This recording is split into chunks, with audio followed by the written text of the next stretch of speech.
الموضوع التاني بقى في بعض المدن والاماكن الشعبيه، يا سلام بقى من تجار العقارات والسماسره هناك، ونظام بقى الجماعه الكواحيل في المباني، والعماره تلاقي لها واحد اصلي وبعدين واحد كحول عشان يشيل قضايا المباني، وبعدين الراجل الطيب اللي جاي يشتري الشقه. هتشتريها من مين؟ يا ترى هتشتريها من الكحول اللي باسم العماره، ولا هتشتريها من صاحب العماره الاصلي اللي هي فعلا بتاعته بس معهوش ورق بيها وممكن يكون معاه ورق من ناحيه تانيه ضد، ولا هتشتريها من المحامي المخول بالبيع والشراء وكتابه العقود، ولا هتشتريها من البواب؟ ما هو معلش احنا في المدينه اللي عارف الناس كلها البواب للاسف، ويمكن هو اكتر واحد معروف مع احترامنا الشديد طبعا، لان المدينه كل واحد في زنقه الحياه وفي دنيته، وكل واحد مش فاضي يتعرف على حد، ومفيش الكلام ده، احنا فاهمين نفسنا في المدن كويس قوي يعني برضه معلش. فيجي الاستاذ او الراجل المحترم او العميل ايا كان اللي جاي عايز يشتري الشقه، للاسف ممكن يشتريها من الكحول، وممكن يكون صاحب العقار بيعها لحد تاني، وممكن يبقى فيه اغراءات كتيره قوي واعلانات مكتوبه: فرصه العمر، امتلك شقتك فورا بمقدم بسيط 10%، وبعد ال 10% ولا حاجه، بقابلني لو خدت شقه. طيب انت قاعد في الشقه يا باشا؟ ايه كنت مأجرها ولا حاجه وقاعد فيها؟ مأجرها وقاعد فيها. بتشتريها من صاحب الملك دلوقتي؟ دفعت العربون؟ دفعت العربون. اهلا وسهلا. وبعدين ممكن بعد يومين يبيعها لحد تاني، وتلاقي الناس جايه لك تقول لك: يلا يا باشا معلش الشقه دي بتاعتنا، احنا معانا عقد من قبلك او معانا توكيل او يا حلاوه. اذا زي ما عندنا كوارث في الارياف، فاحنا عندنا كوارث في المدينه وفي بعض الاماكن الشعبيه بسبب تجاره وبيع العقارات، ويمكن في ضحايا كتير قال عنها الفن سابقا، وقالت عنها الجرايد، وكتبت عنها الصحف، بعض الحوادث اللي للاسف الشديد بتحصل معانا في بيع وشراء الشقق، واحيانا الاعلانات المضلله زي ما قلنا: 10% يا باشا وقسط، وبعدين خد كده نفسك شويه واهدى، وبعدين علم تانيه مفيش حاجه اسمها لقطه من غير ما يكون وراها علامه او علامه استفهام كبيره.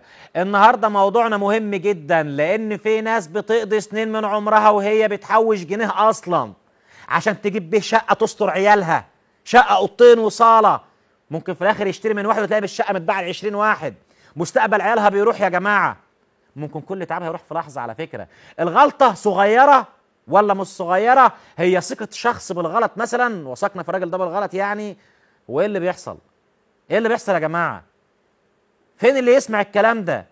الناس اول ما يسمعوا عن شقه سعرها مغري او موقعها كويس بينسوا يسالوا اساسا مين صاحب العقار، ولا بتاع مين، ولا دنيته ايه. هي الشقه دي قانونيه؟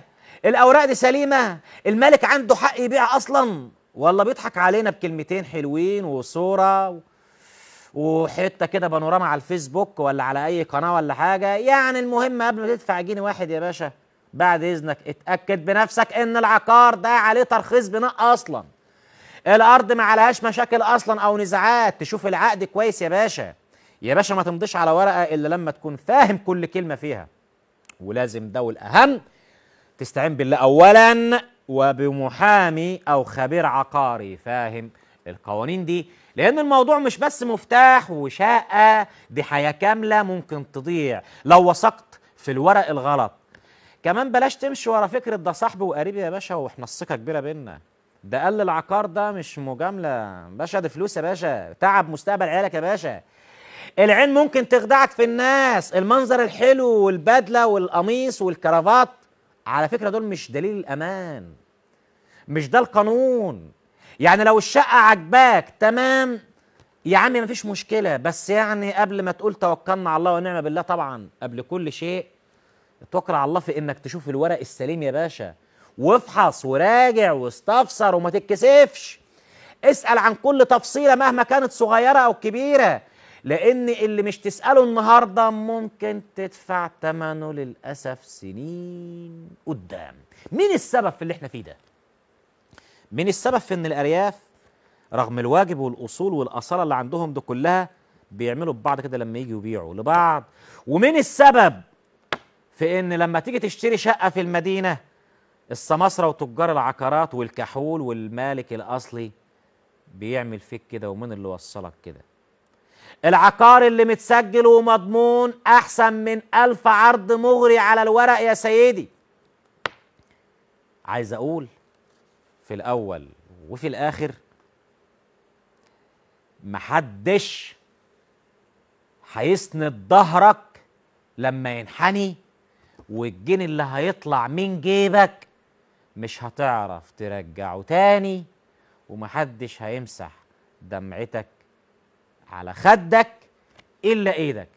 أنا بقول كفاية لحد كده، ونطلع فاصل ونرجع لكم تاني مع أحد ضحايا النصب والاحتيال في الإسكندرية. انتظرونا.